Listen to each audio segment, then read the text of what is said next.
Welcome to episode 14 of Royally Rumbled. I'm Jordan. I'm Robert. Today we are discussing WWE Extreme Rules 2018, live this Sunday, July 15th, 2018, from the PPG Paints Arena in Pittsburgh, Pennsylvania. Really rolls off the tongue. Yeah, there's a lot of P's, so I'm trying to enunciate as best I could. PPPG Arena. Unique New York. Exactly. So yeah, last time we talked, it was gearing up for Money in the Bank, and we saw Braun Strowman and Alexa Bliss walk away with the briefcases.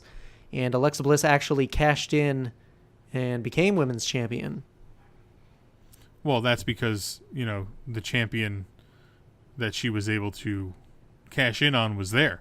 So, I mean, we got some predictions right. We got some wrong. We're about to do it all again with Extreme Rules, which is not very extreme. Bucket full of meh. Yeah. We're going to muddle through this. So thank you for joining us. Thank you for clicking play. And let's dive through this together. We'll talk about all the positives, all the negatives, and we will discuss kind of where we think things should go going forward. Yeah, so first up, we have the pre-show match, which is Sanity versus The New Day in a tables match on the pre-show.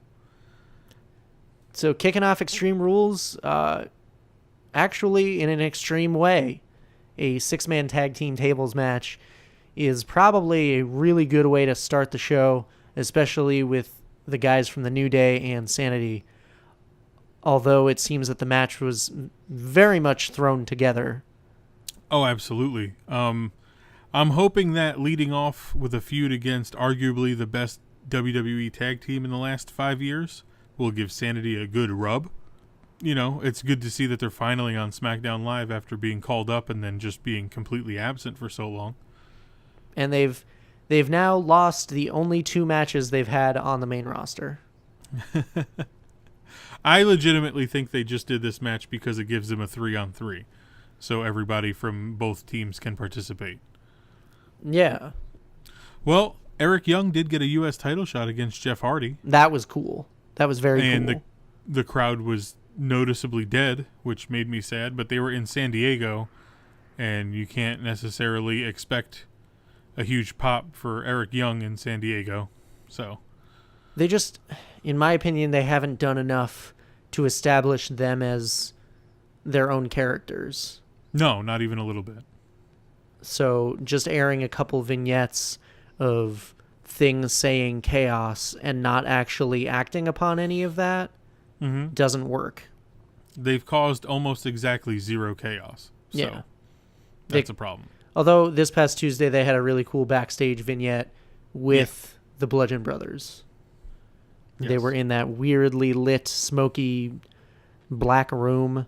Yeah, they found where Matt Hardy cuts his promos. Yeah. But who you got? Well, we know what we can expect from the New Day. And Sanity gets a pretty big opportunity here, even though it is a pre-show match. So I say Sanity goes over. I got Sanity winning. Me too. The only thing that I want out of this match is I want Nikki Cross to make a surprise appearance and cost the New Day the match.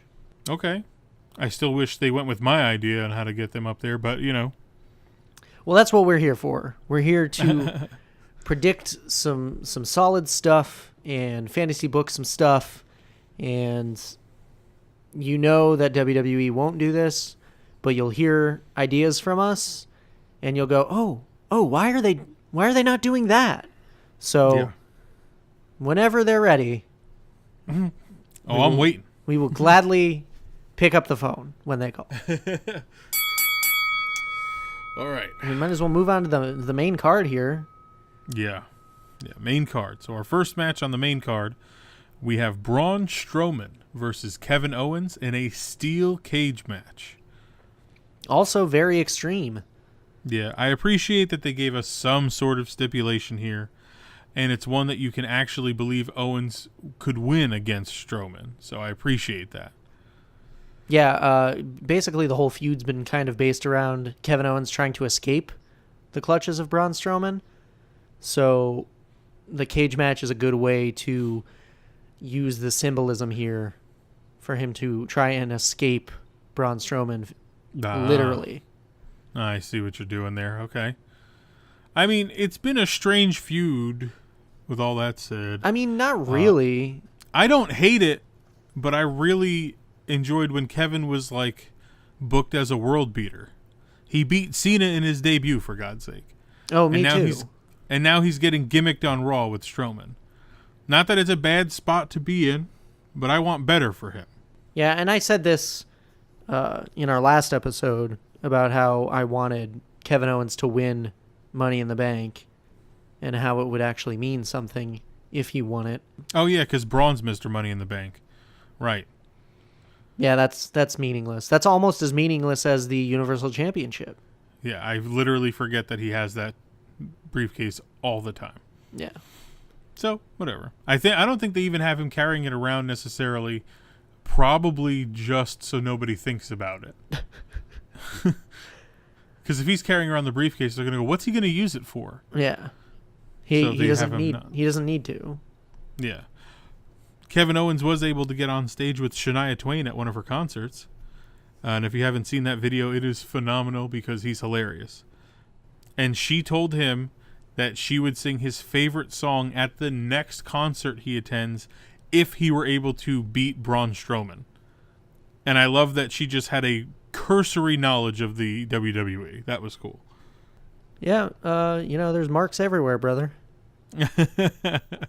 So I thought it was really cool how Owens tried to, like, befriend Braun after the Money in the Bank fiasco. And they even successfully, like, teamed together on Raw, which I thought was, like, so much fun because it was so different than everything that we've seen. And just seeing, like, Kevin's enthusiasm in the match was really fun. And seeing, like, him cower every time, like, Braun would just look at him. It just goes to show that, like, what a huge mistake they made at this past year's WrestleMania when they had the whole mystery partner thing, because it could have been literally anyone other than a 10-year-old. Yes, and we are still bitter about that, and we will not be bitter about that. So, don't add us. Yeah, the partnership between Strowman and Owens lasted about as long as Strowman's tag team championship reign. This did lead to some fun backstage segments where Strowman would chase Owens through the backstage area, and we got some Looney Tunes style stuff where Strowman was, like, flipping Owens' rental car, and then, like, of course, knocking him off the stage while trapped in a porta potty. I totally expect this to be, like, a fun match, and unfortunately, I think it's going to be more likely a step above a squash match. I think Braun's going to win. Yeah, I'd like to lie to myself and say that Owens will win, but I don't see it happening. I also have Braun winning this match. So, like, I think it would be really funny. Like, if I was booking this match, I'd have Strowman put Kevin Owens through the ring, but ultimately Owens would win the match because he escaped the cage first. Yeah, he touched the ground. Well, we also learned a few months ago that doesn't matter either, so. Well, you pay attention to the rules that you want to pay attention to. Right, rules, sure. So where do you think Braun goes from here? Honestly, I have no idea. Like, who would you book him in a feud against, like, going forward into SummerSlam? Of the Raw roster right now? Yes. Oh my God. It's tough because he's, like, beating everyone. Yeah, book him in a 2-on-1 situation with the Revival. I could already imagine how that's going to go, where he's just squashing them. Yeah. But in my head, all I see is Strowman eating a shatter machine, and I think that'd be awesome. That would be cool. If they booked it the right way, if they actually, like, booked the Revival as a strong unit instead of, like, oh, they're just some tag team. Yeah, because I really like Scott Dawson a lot. So I'd like to see him. They were working with Roman and Lashley. Yeah. And they were like And mysteriously missing from this past week's Raw. Yeah, I don't know. I would say do that for now until you figure out what to do with your, main title. Yeah. I'd probably book him against Lashley next. I was going to say that, that's but something we haven't seen. I immediately started yawning, so... I mean, but it's something we haven't seen. It's different. Let's just do it. It's better than Strowman versus Roman again. All right, next up, we have Finn Balor versus Constable Baron Corbin. Yeah, Smiling Finn Balor is back. Woo! Smiling Finn Balor! This time he's got his pearly whites set on Baron Corbin's bald head in a match where we will decide what is shinier. Did you like that? I'm adding context to the match where there's no actual context. I love that he's got his pearly whites set on him. Like, why? Is he going to bite him? I don't understand. I mean, he's the demon, so I don't know. Is he? In all seriousness, the match is probably going to be pretty good. I like Corbin, and I like Balor. I like that they attacked each other during the Roman Lashley brawl from this past Monday on Raw. Yes. I literally just don't care that they're fighting. I really just don't. It's unfortunate to me at an event called Extreme Rules, every match doesn't allow the usage of some sort of foreign object. So it's always something that I've disliked about Extreme Rules. The pay-per-view, not the match type. Do I like this matchup? Yes. Corbin has some sort of untapped potential, and Finn always delivers. Do I like the moniker Constable? No. But am I happy that Baron Corbin has figured out a way to be on TV all the time? Yes. Like, I'm happy that they gave him something. Because it's definitely going to work out for him to be able to just be on TV all the time. Yeah. Am I sad that this is yet another show without the Demon? Yes.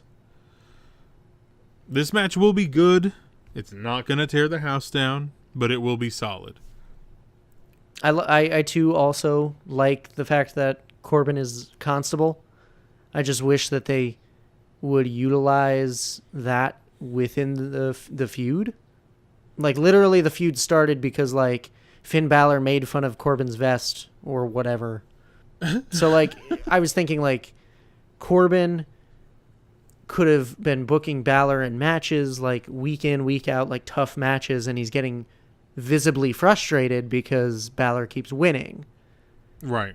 And then finally he blows up and attacks him, and he cites the reason for it is because he's just jealous of Balor's ability to connect easily with the fans. Well, that and overcoming the odds that he keeps stacking in front of him. Well, yeah. And every week he stacks more and more odds in front of him, and every week he overcomes them, and then Corbin is like, enough is enough. Deep six, stands tall, and then you've got your feud, and you've got your match. Like, I was even thinking, like, call it back to NXT. Like, have him be like, I've always hated you. Even when we were both in NXT, you were the champion, and I was kicking ass, and nobody cared about me. Everyone cared about you, and I never even got a shot at you for that title. I would have beaten you, blah, blah, blah. Yeah, and then Finn goes, prove it. But, yeah, good old Smiling Finn Balor is going to win. Cause, is that who you have? You have Smiling Finn Balor? I have Smiling Finn Balor.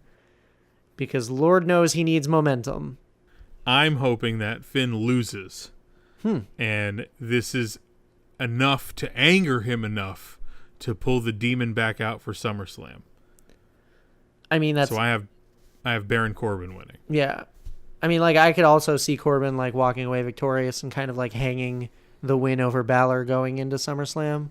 Because I don't think that the feud will end after this. I think this is just getting started. Yeah. I just hope that it doesn't go into SummerSlam and Finn's like, you beat the man, but can you beat the Demon? I really hope he doesn't, because we've done that.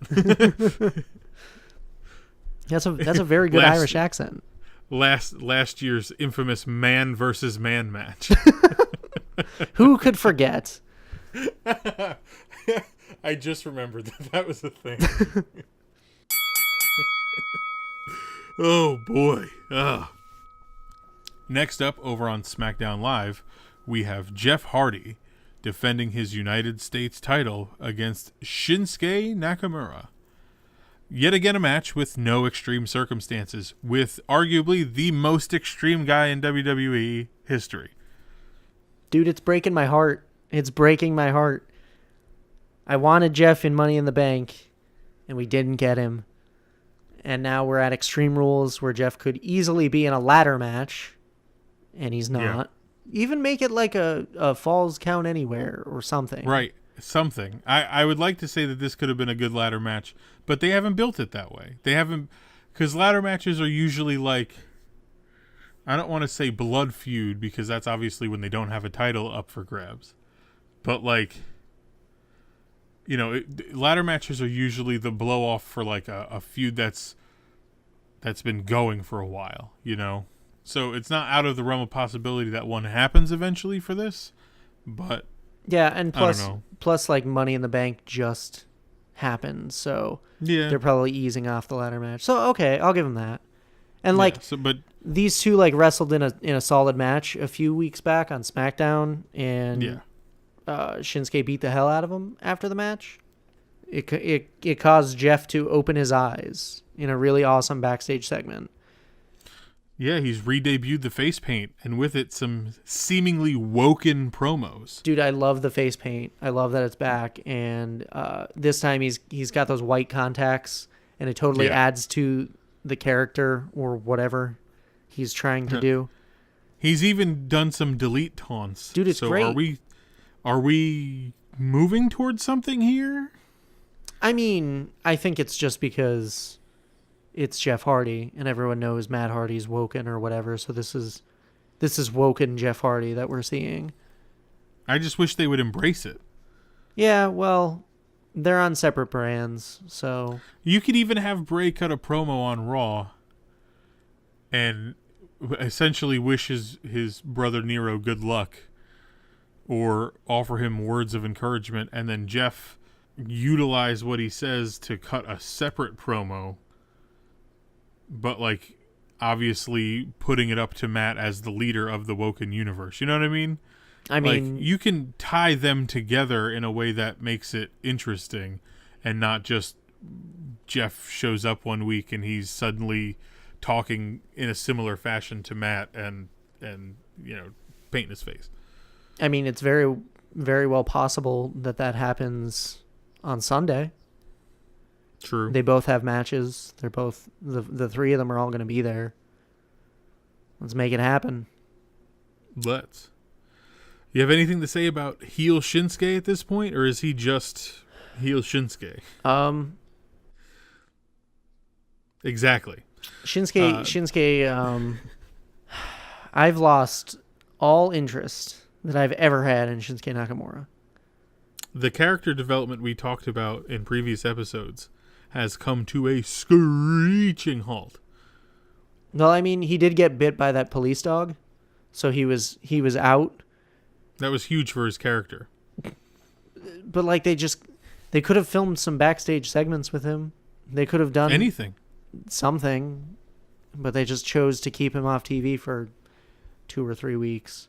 But I mean, the good thing is we got like some open challenges, so it's nice to see like Jeff wrestle different stars of today, in my opinion. Yeah. Who do you have winning this? I feel like Shinsuke needs the rub here, and the feud's only started, so let him trade the belt back, and then they can move on to like a multi-man match at SummerSlam. Yeah, I mean, it's been such a small build to this that I'm extremely ambivalent about it. But I do also think that Shinsuke picks up his first title on the main roster.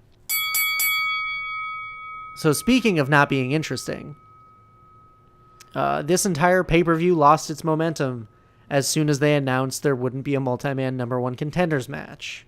Yeah. Somehow it devolved into a singles match between Roman Reigns and Bobby Lashley. Well, they're giving the people what they want, Jordan. They just completely fumbled the booking of this match by having them beat the Revival one week, then lose to Revival the next, then have Reigns involved with this and the Intercontinental Championship storyline. Keeping their options open. I mean, they brawled this past Monday, and it just seems like they just didn't do a good enough job, like, building the animosity between these two. Yeah. The only reason that I'm remotely interested in this match is due to the video packages. That brawl Monday that needed the entire locker room to separate them felt so half-hearted, right? Yeah. Am I crazy? Am I wrong? Or did you not even feel fire? No, there's none. They were like, I know obviously they don't actually punch each other in the face. However, I've never seen like Tyrannosaurus Rex punches the way that they did on Monday. And then Roman jumped over the top rope, and I'm just supposed to forget that I was bored for 20 minutes. It was not good. No. Lashley moves from one meh feud to another. And this one feels forced, right? I'm not the only one that thinks this feels forced. So forced. And for some reason, this is just a plain match. I think the official stipulation is that the winner moves to SummerSlam to face whoever the Universal Champion is. No, I don't think that's a thing. Well, that's the thing. I don't even think they know if they have him available yet. No. So, but I don't know. But How yeah. did this even start? Is it just because Roman called him Bob and that was insulting for some reason? Yeah, pretty much. And then Kurt Angle added them both to that multi-man match at Extreme Rules. And then the next week they came out and they were like, well, contract negotiations didn't work out, so we're not going to have a number one contenders match anymore. But you guys could, like, fight or something. Last episode, I asked where all of the Roman Bizarro smarks went. They're back. In droves. Yeah, yes. They came out of nowhere. They're back. How is anyone, like, excited for this match? I don't know. I don't know. I'm Coming off of what Bobby Lashley did with Sami Zayn, which if you listen to our last episode, we didn't understand. And then he gets moved into this. I mean, I get putting him in a multi-man match for a number one contendership, but just a straight up one-on-one with Roman Reigns, I don't even know where to begin. Yeah, and at least it could have been an Extreme Rules match. Or even like at least a no DQ match. If they're brawling on Raw and they're trying to separate them, like, it's just going to be a normal match. There's going to be a headlock. Like, someone's going to lock in a headlock and it's going to be a rest hold. Who wants to see that? Well, Bobby Lashley does because he's going to get blown up real fast. Dude, I'm going to be so mad if this match ends in like a disqualification or something stupid like that. Yeah, there should be absolutely no chance that any match ends in a disqualification at Extreme Rules. Oh, God. So who do you got winning? You know, I'm going to go ahead and predict that Lashley wins. Shut up. But they're gonna build to something else together heading into SummerSlam. It's not over. Jordan's got jokes. But I also think this is gonna be the main event of the night. Oh my God. I could almost guarantee that this is gonna main event. This is gonna close the show. I swear. There's no way. Oh, it's happening, sweetheart. There is no way that this closes the show. It has nothing to do with anything. It's been a minimum of a 3-week build. There's no way that this closes the show. I'm just saying, if this did, I wouldn't be surprised. And if this closes the show, there will still be the people on Twitter telling you to stop complaining, which is going to be hilarious. Yeah. Oh, just enjoy it. No. No, this is beyond enjoying at this point. This is self-flagellation. There's zero reason why Roman Reigns and Bobby Lashley, in the weakest build to a horrible blood feud that gets no stipulation at Extreme Rules, should close the show. This could be anywhere on the card, but if this is the main event, I don't know that I'm going to live tweet Raw or SmackDown anymore forever. I'll read the recap the day after while I'm sitting at work on my lunch break. There's zero chance that you get me to tune in Monday if you close the show with this match. Absolutely not. But it's for possibly the number one contendership. It's not even set in stone. They don't even know what they're going to do with it. How the hell? Oh my God. So a match that means absolutely nothing is more important than the WWE title. Okay, cool. That's a good idea. That's a great idea. And for everybody that says to cancel your network subscription, because people always say that, well, cancel the subscription if you're so upset. The network subscription is the only thing that keeps me interested because I'm able to go back and watch the good stuff that they did one time. Or NXT. Or NXT, which is the greatest stuff that they're doing currently. Plus all those documentaries, man. Yeah, there's a lot of great content on the network that has absolutely nothing to do with the current product on TV on USA every Monday and Tuesday. So, yeah. Take your Bizarro Roman smarks, take your cancel your network subscription, and take a hike. A long one off a short pier. Ring the bell. Let's talk about something good. You want to talk about something good? Let's bring the morale up a little bit. Yeah. Let's talk about something. If only there were some sort of match that is going to have a stipulation for a championship from the Raw brand. Anything coming to mind? The only title on the Raw brand, the Intercontinental title, the Workhorse Championship. It's going to be a workhorse match because it's a 30-minute Iron Man match. Featuring the champion Dolph Ziggler taking on Seth freaking Rollins. And don't forget, Ziggler's going to have Drew McIntyre in his corner. He sure is. You know, for the last few months, Seth Rollins has built his identity around being a fighting Intercontinental champion. And on the June 17th episode of Raw, Ziggler was able to counter a roll-up from Rollins into one of his own and capture his 6th Intercontinental Championship. And these matches between the two that have taken place since have been absolutely nothing short of stellar. Yeah, Seth is the workhorse. Seth is the man, period. Yeah, and I have no doubt that this is going to be match of the night. Absolutely. It's not even a question at this point. Dude, McIntyre beat Rollins on Raw on Monday. He did. It was a fantastic match. Ziggler's been on fire. Teaming him with Drew McIntyre is genius. McIntyre looks better than he ever has in his entire career. He needs a title of his own ASAP. And the Shawn Diesel parallel is definitely intentional, but it doesn't make it any less compelling or great. Everything about this feud is just wonderful. Yeah, I love being able to cheer for Seth. And I'm so glad that they turned Ziggler around. From just what was maybe 6 months ago, yeah, where he was just twisting in the wind, and we were running him down for it.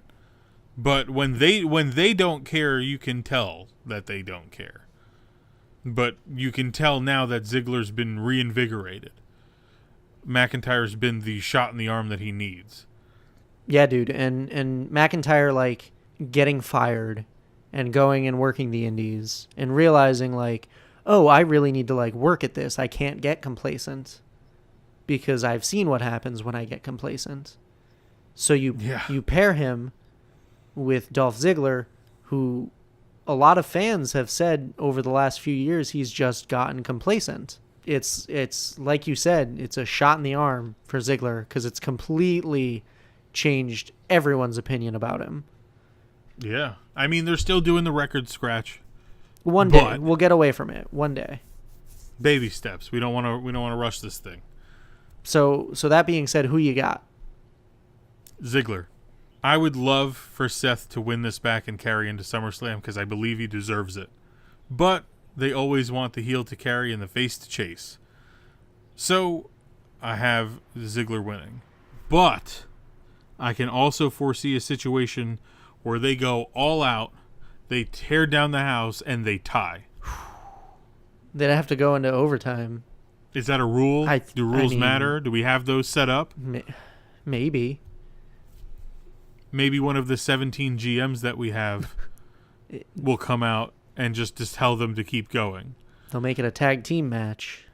Honestly, I wish it could be a 60-minute Iron Man match, but I don't think we'll ever see one of those again. No, we will. It's not the right time. Because I would love to see this go 60 minutes. Yeah. With these two guys. Yeah, I would love to see these two guys go 60 minutes. Because it would be everything you'd ever... Like, it would be match of the year easily. But, obviously, I'll take the 30 minutes. I'm not complaining about it. I'm just saying I wish it were longer. Because these two are going to be the best thing of the night by a mile and a half. Yeah. But I do have Ziggler winning because I think the heel will continue to have the face chase. Yeah, I see Ziggler also retaining. But I could also possibly see a returning Dean Ambrose balance out the McIntyre situation. And I could also see in the end, Ambrose is going to turn on Rollins, and then we'll get that feud heading into SummerSlam. And I'm okay with that as long as Dean Ambrose is like brutal and ruthless, and he'd make a great foil to the fan favorite Rollins. I don't want to see Dean versus Seth again. But that's the thing. I thought about that. I don't want to see it again. But it's the roles would be reversed. Rollins. Yeah, but that doesn't we matter haven't to seen me. a heel Ambrose on the main roster since the Shield. That doesn't matter to me. I don't want to see it again. Once they did that Hell in a Cell match that they had, where they did the double stretcher. Yeah. I'm so over seeing the two of them wrestle. And then you can't even say that you want to see Ziggler versus Ambrose, because that's been done to death. That was like the beginning of when SmackDown Live became SmackDown Live. So I don't want to see that again. Put Dean Ambrose over on SmackDown and keep him away from people that he's wrestled 1,000 times, because if you want to talk about complacency, oh my God. I mean, I can't even argue with you because I agree. Dean Ambrose, the master of the elbow drop from varying heights. Can't. It was all good, and then you brought up Dean Ambrose, and now I'm upset again. Well, I don't know how. I got to gauge your reaction on this one, because I don't know. No. I don't know. We haven't talked about this. I don't know your opinion on it. We have not. We have not personally talked about this next match. That being the SmackDown Live Tag Team Champions, the Bludgeon Brothers, taking on Team Hell No in a title match for the SmackDown Tag Team titles. Again, I'm just going to repeat it. Kane is back, and he is in the hunt for another championship against the Bludgeon Brothers, teaming with Daniel Bryan. How excited is everyone to see Kane? Show of hands. That's pretty much what I figured. So we got Harper and Rowan costing Bryan his spot in the WWE Championship Gauntlet match. Okay. So, like, I'm initially thinking, like, oh, well, this is weird. This doesn't really make any sense. Because it doesn't. They set it up because Bryan, like, made his entrance while the Bludgeon Brothers stood in the aisleway after their segment. So, like, fast forward a little bit, and who comes to Bryan's rescue? Why? That's got to be Kane. The devil's favorite demon. So it makes sense. Sure. But then they just got a title shot. Woo! But, like, I'm glad that the Usos made light of this on SmackDown. They were like, if we just hug each other, we get a title match, right? And then they were like, come here. And they hugged each other like 1, 2, 3. All right, we got 3 title matches now. Yeah, that's good. That's good that they... The thing about that is I hate... It almost gives the writers, like, armor when they're able to do that. They're able to undercut a terrible decision by having somebody say out loud that it's a stupid decision. Yeah. So then you can't criticize the decision because somebody's already said on TV that it's a bad decision, and it's a guy that's reading off a piece of paper from the same guy that made a bad decision. Yeah, pretty much. You know what I mean? It's the same thing with like Deadpool 2. Anyway. I mean, it's undeniable that like Kane and Bryan have like wonderful comedic timing together. And I'm glad that we're getting the Team Hell No reunion that you didn't think we'd ever be able to get again. Man, were we chomping at the bit. But I mean, it's just rushed and thrown together. Yeah, we're getting a Daniel Bryan's greatest hits. You haven't seen the commercial? It's just 21 tracks of his greatest and best known matches and feuds. We're just getting them all. We're just running them down. I just wish they built this better though, because it doesn't make any sense that they would challenge for the titles. No. Here's what I see happening. This match is going on, and it's good because everybody involved is good except Kane now. Right now, I absolutely will condition what I just said with I was a huge Kane fan when I became a wrestling fan, and I liked him probably all the way up until he returned with this ugly mask that he's wearing right now. So 2012? Right. So up until 2012, I was a huge Kane fan. Once 2012 hit, I was like, please stop it. Anyway, I digress. Miz is going to get himself involved here, costing Daniel Bryan the tag team championships and setting them up for SummerSlam because we have to rush everything that Daniel Bryan's doing because he might be leaving in September. So, Miz gets involved, sets them up for SummerSlam, and Bludgeon Brothers win, right? Yep. Totally agree. I don't think they should be anywhere near the tag team titles, like, because Raw's belts have already been ruined, so let's not kill any of the Bludgeon Brothers momentum. That's part of my problem, is the Bludgeon Brothers are an afterthought. The tag team division is an afterthought on both shows. Yep. WWE has the deepest and most talented roster it has ever had in its history right now, and they are pissing it away because Roman Reigns has to fight Bobby Lashley and Braun Strowman has to lock Kevin Owens in a goddamn porta potty and throw it off a stage. Anyway. Like, what do you think that the Bludgeon Brothers do? I don't know, because you can't have them face Sanity yet. They're all the same thing right now. It's a very, very muddy pool, and Sanity and Bludgeon Brothers are the same goddamn thing to me. In fact, you could put them together, and I wouldn't even know the difference right now. Ooh. They could just be a 5-guy team, and would you know the difference? No. Would you have any idea that none of those guys were in a team originally together? No, you'd have no idea. Give me the bar. Yeah, where are they? Oh, wait. We got to save Sheamus, because maybe the Bar is going to be the ones that interfere in this match on Sunday, and it's going to set up Sheamus versus Daniel Bryan, and we got to rehash that old chestnut. Daniel Bryan's greatest hits on tour right now. Daniel Bryan's going to kiss Brie Bella at the start of the match, and then he's just going to eat a brogue kick and then get pinned. Anyway, all right. I just wish that we got some new blood into the tag team scene here. And Kane is just not new blood. In fact, he is the oldest blood. The only way they could make the tag team division any older is if they have Big Show be somebody's tag team partner. Don't say that too loud. The Miz needs a tag team partner, and he was a champion with Big Show at one point. They were the Miz Show. Bring him on back. Yep. Or Show Miz. Show Miz, that was it. Show Miz. Carmella versus Asuka for Carmella's SmackDown Live Women's title, with James Ellsworth suspended above the ring in a shark cage. Boy, are we getting our money's worth for that shark cage. I just want to say that Shark cage matches are the dumbest thing.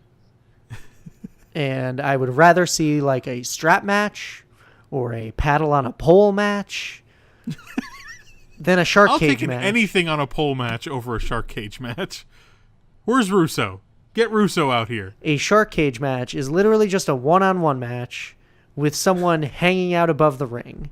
That's it. Right. There's no... And as with more traditional cage matches, a lot happens outside of the cage.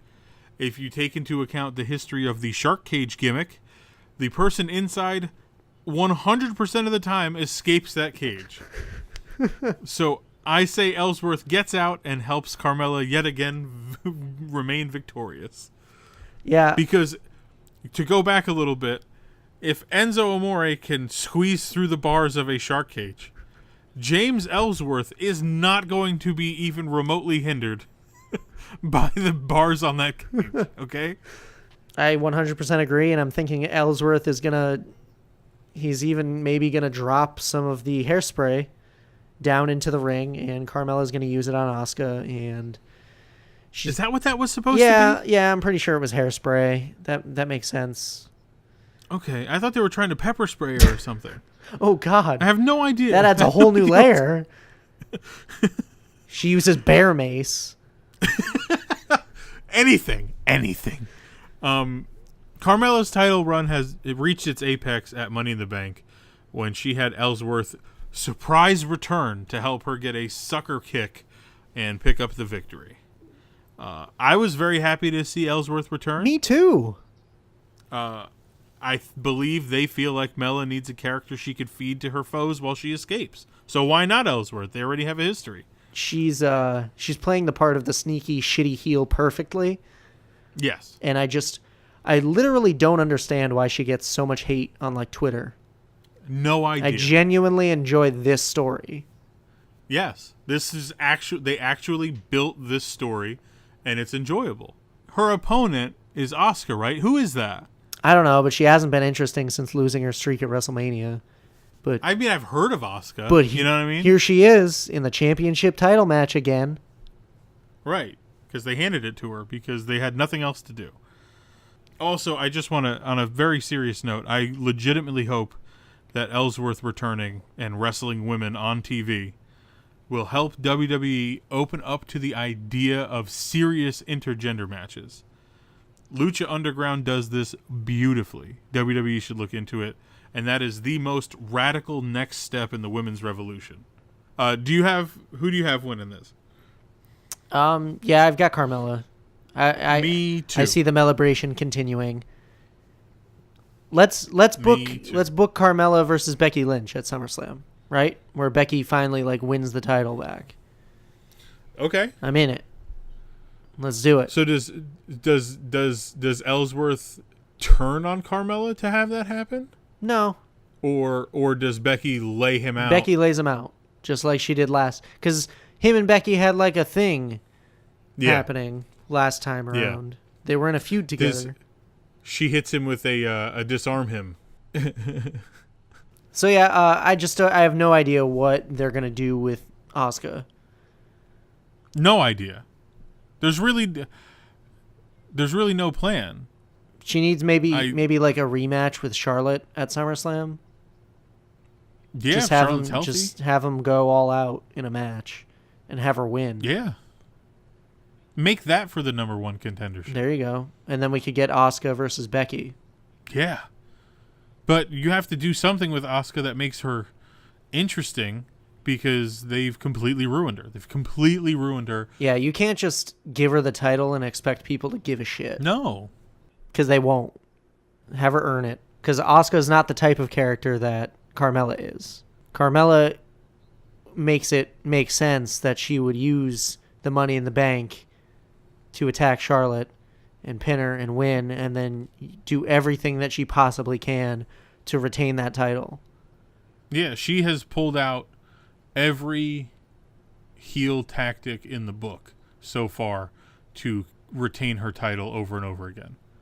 Every heel tactic in the book. Honestly, I think the women's division just needs a tag title. At this point. to get all of the women that they have involved in something that matters, I should say.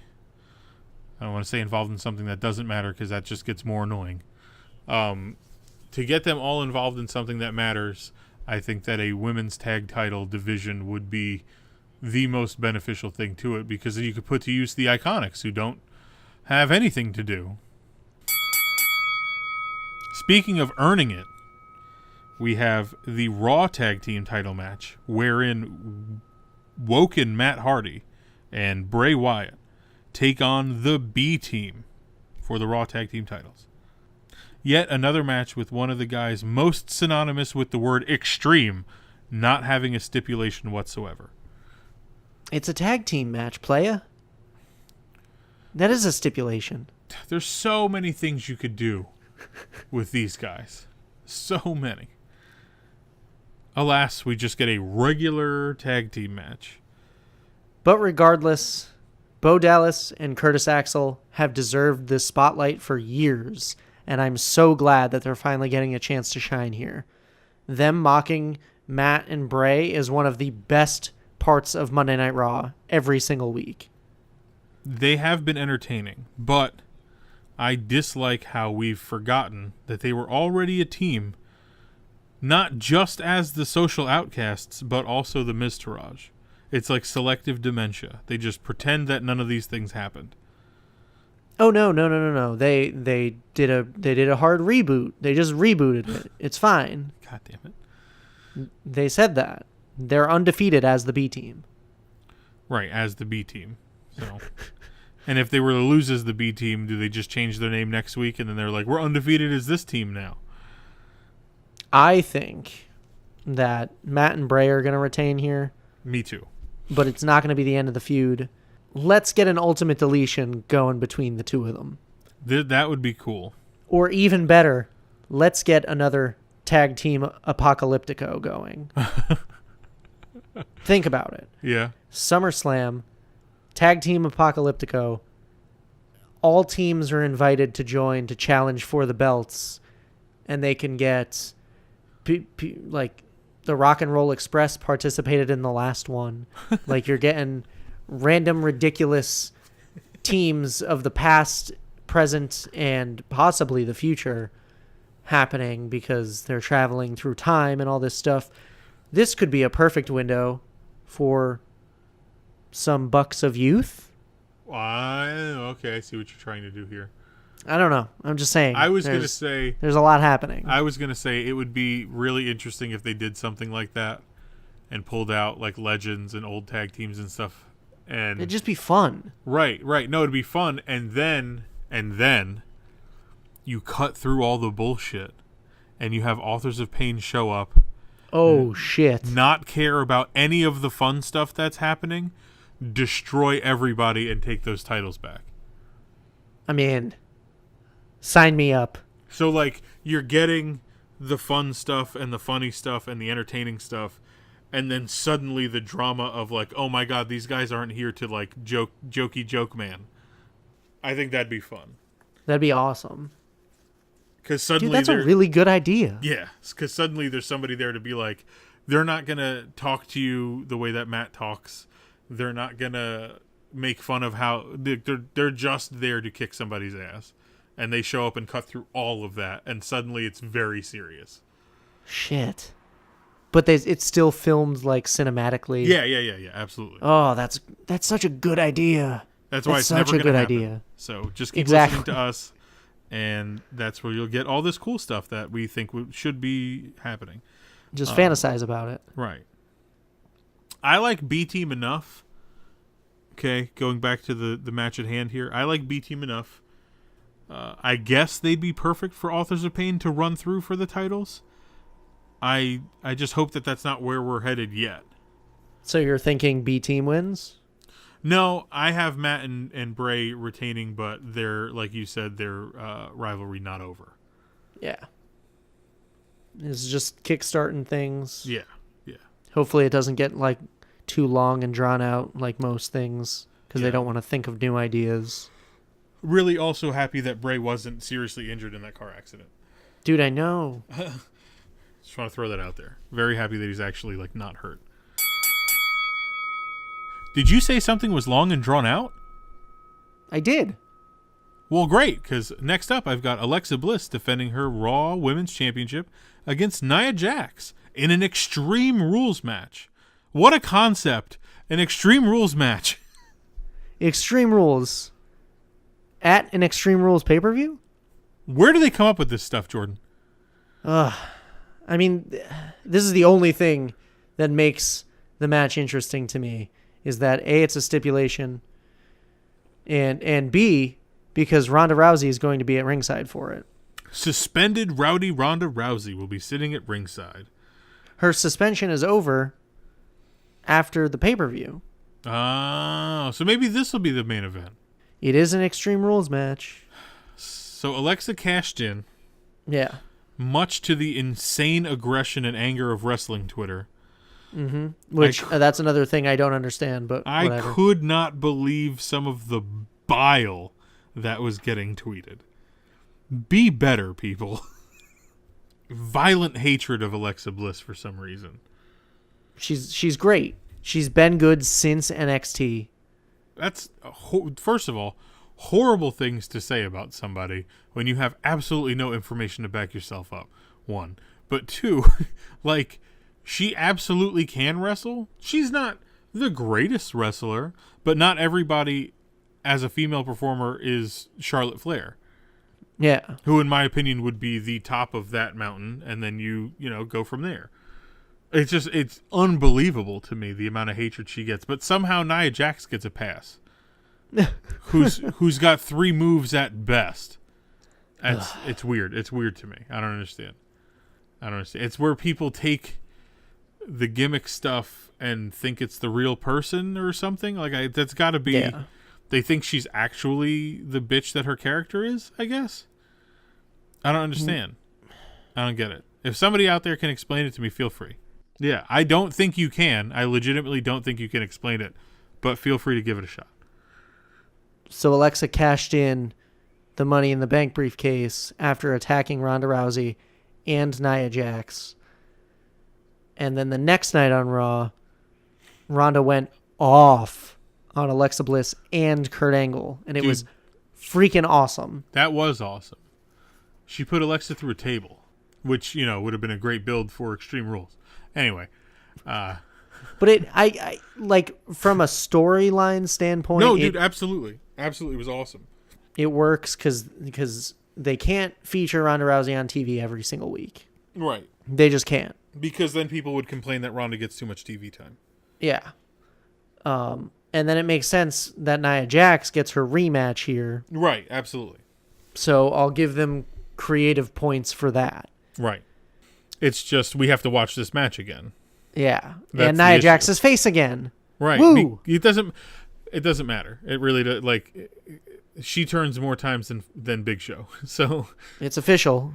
I mean, we said that in the last episode. Yeah. We'll say it again here. And on Raw, she was tagging with Natty, who is a face still?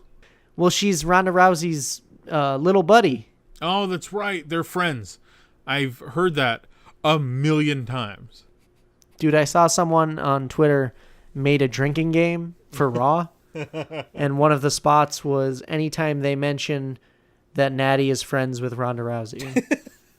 You take a sip. Oh, my God. I bet you the big dog and it's boss time were on there too, right? I'm pretty sure. Yeah. Just quickly as an aside, how do we not have Bayley and Sasha in a match on this show? They're going out of their way to make you not care about the two of them actually having to fight one another. Yeah, because I don't. That's the only thing I can think about.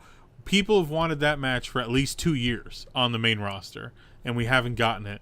But they keep hinting it and then taking it away and then hinting it and taking it away. So they're finally hinting it, and we have a pay-per-view coming up, and we don't get that match. That should have been the Extreme Rules match. I could literally do without half of this card on this show, and if we got that match. Anyway, yeah, I just wanted to say that. So Ronda's going to be sitting ringside. It's obvious that she's going to get involved. It's Extreme Rules. There's no disqualifications. I'm just glad that Natty isn't involved somehow, and now that I've said that, she will be. Oh, yeah. I was literally just about to say, don't say it.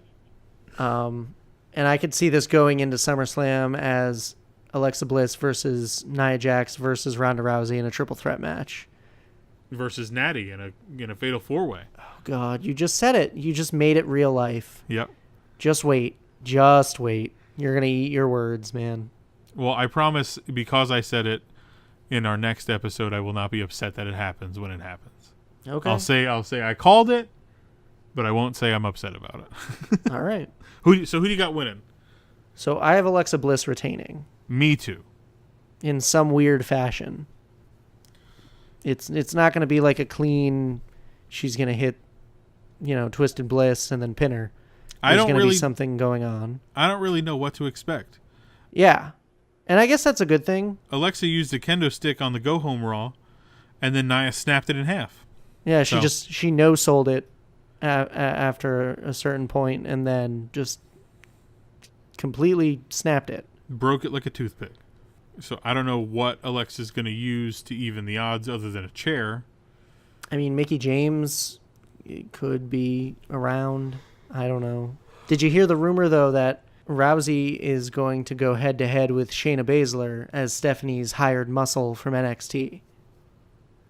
That's a rumor going around for like SummerSlam? Yeah, because Stephanie and Rousey have like unfinished business or whatever, and then Shayna Baszler was backstage at Raw, not this past week, but the week before, and they featured her on WWE.com saying she had a meeting. Huh. So, but why would they do that if they're the?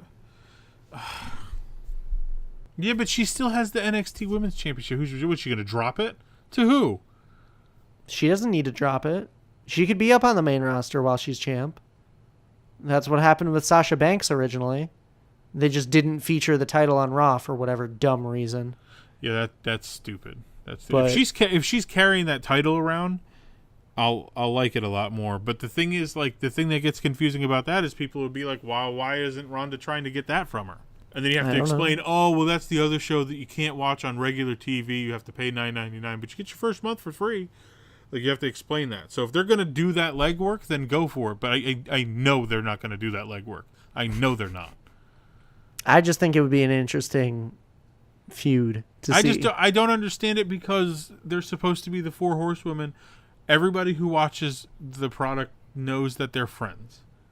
I just don't like the idea that they don't even get to be a team or at least a stable, and they're already like feuding with one another. That is what I don't like. Anything else on Bliss or Nia Jax? No. All right, ring the bell. And finally, we have the true main event of the evening, where AJ Styles, the WWE champion, faces Rusev for the WWE championship. Again, no stipulation here, just a singles match. Why isn't this at least a false count anywhere? At least. You give us just like a no holds barred at the very least. I don't know. But Rusev winning that gauntlet match on SmackDown was great. Rusev has worked his ass off from losing to John Cena at WrestleMania 31 to get to this moment in his career. And AJ is going to definitely give him one of the best matches of his entire career. Yeah, this is going to be a match that is on Rusev's DVD once he retires. Mm-hmm. We're going to go back to this moment and go, this is where Rusev turned the corner. He's been absolutely ridiculously entertaining on TV, on commentary, on social media. The guy is a star. He's hilarious. He deserves this opportunity. And this is going to be a moment in his career that this match is going to change the trajectory of his career. Although they've doubled down on the heel Rusev thing. Yeah. I'm still invested though. And I think they're going to surprise a lot of people here. He was so funny on commentary, dude. Oh my God. When my favorite line of him on commentary, I was cracking up when Rusev was discussing the calf crusher Yeah. He's like, my calves are too big for AJ to keep hold locked in. Yes. Sheamus tried putting me in a clover leaf the other day, and he couldn't. I have calves of steel. He said no. Then he said, "Follow me on Instagram to see them," or something like that. I swear he said that, dude. I was dying laughing at the stuff he was saying. He said something about he reads many books. There was something about somebody, I don't know if it was Graves, said something about AJ's an open book, and Rusev was like, "Well, I read many books. I go to the library often." Like, dude. But the thing is, I could legitimately see Rusev visiting a library. English ate a Kinshasa that was meant for AJ, I guess, because they wrestled on SmackDown, right? Yeah. So Aiden English ate the Kinshasa, and Rusev stood up and was like, "That was completely uncalled for." Just the way that he's wording everything just made me... I was rolling. Because he's so different. He's not like I'm going to beat you up because I don't like you wrestler. Right. He's like, he's funny. He's charming. He's got like a sense of humor. Yeah, and it exudes off of him in a way that not a lot of people have. All of that said, I have zero chance that he's winning this match. I agree. AJ's on a tear. And I don't see that stopping still to this day. AJ's AJ, man. He is the greatest wrestler in the world. And he's going to carry the only main roster championship in WWE into SummerSlam. Yep. English is obviously going to get involved here. Sure. I think he's going to take a huge bump and like kind of sacrifice himself to allow Rusev a window. Only for like AJ to thwart that. Yeah. What I hope happens, if that's the way that they go, is that towards the beginning of the match they brawl on the outside. Somebody tears down one of the announce tables but doesn't do anything with it.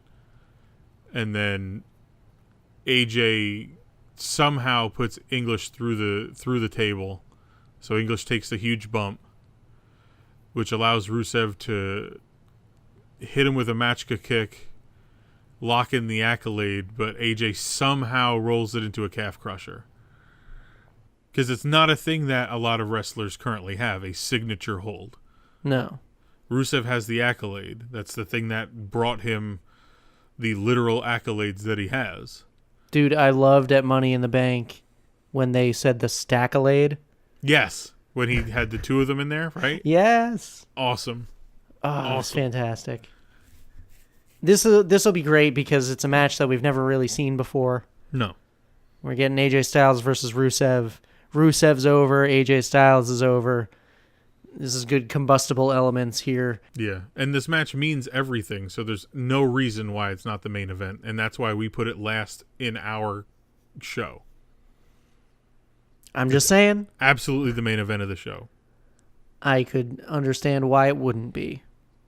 I can't. There's nothing you can do to explain to me that it wouldn't be. So I have AJ Styles. You have AJ Styles. What do we do next with AJ Styles? I think someone who's been mysteriously missing from TV, Samoa Joe, should step up and challenge AJ at SummerSlam. I agree. That's what I have here. I have Samoa Joe moving into the slot to take on AJ Styles at SummerSlam. And I think Rusev and English should challenge for the tag team titles and actually win them. Why hasn't that been done yet? Because they're supposed to be bad guys. I don't know. So what? Oh, whatever. If anything, here you go. If anything, yeah. So should Samoa Joe and AJ be a one-on-one, or should they have a multi-man match for the WWE Championship? I think it should be one-on-one for the title. I agree. I just wanted to see what your opinion was. Yeah. I think it just needs give them time. Give them 25 minutes to go out there and tear it up. Yeah. Because that match will not disappoint. Yeah, so matches in terms of good quality is going to be Rollins, Ziggler, AJ Rusev, and everything else on the card is a low, way down low there. Yeah, this is definitely one of the weaker cards, but who knows? Maybe this show will be awesome. I'm hoping it is. What do you guys think? Let us know. We're on Facebook at facebook.com/royallyrumbled. You could also interact with us on Twitter. We're on there all the time. I use Royally Rumbled's Twitter more than I use my own. You can find us at Royally Rumbled on Twitter. And speaking of our own Twitters, if you would be so kind as to follow us on there and want to interact with us on there, I, Jordan, could be found on Twitter and Instagram at Alex Shepard. ALXSHPRD. No vowels. Yep. Nobody knows what it means. And you can find me, Robert, on Twitter and Instagram at Yezball. YEZZBALL. Just like it sounds. Yezball. And nobody knows what that means. It makes a little bit more sense than whatever yours is. So at least mine's my name. So anyway. I mean, mine was my name at one point. It's fine. You could find us on iTunes, Google Play, Stitcher, Podbean, SoundCloud, Spotify, and YouTube. We're on, anywhere you could possibly want to listen to podcasts. If we're not on a platform that you listen to podcasts on and you want us there, just let us know, and we'll get on there. Exactly. Yeah, and we have some more stuff coming down the pipeline in the future, the very near future. That sounds ominous and foreboding. The best way to not miss anything is to subscribe to us and to follow us on Twitter. Those are the two best ways to get as much Royally Rumbled in your ears. Yeah, and we're big on fan interaction, so by all means, drop us a line. Tweet along with us. We love talking to you guys. We like talking this stuff out because at the end of the day, we're all wrestling fans, and we all want what's best for professional wrestling. Hell yeah, man. Enjoy Extreme Rules, everyone. Try to, anyway. For Royally Rumbled, I'm Jordan. I'm Robert. And remember, no guess is as good as ours.